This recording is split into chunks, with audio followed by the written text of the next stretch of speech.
Much has been said about the need to protect U.S. borders from dangerous entrants, specifically terrorists.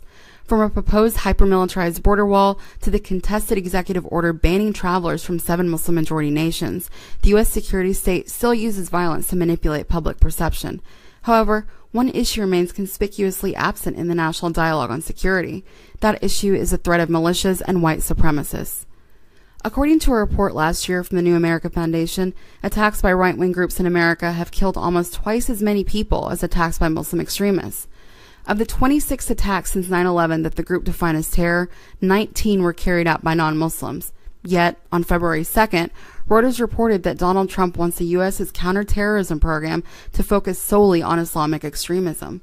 This has enormous implications for a country which has an estimated 917 active hate groups, according to the Southern Poverty Law Center.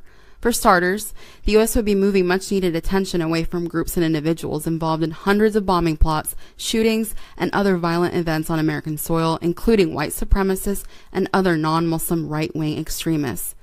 Since the Oklahoma City bombing in 1995, there have been at least 32 attacks perpetrated by white, non-Muslim extremists, all of which have resulted in casualties.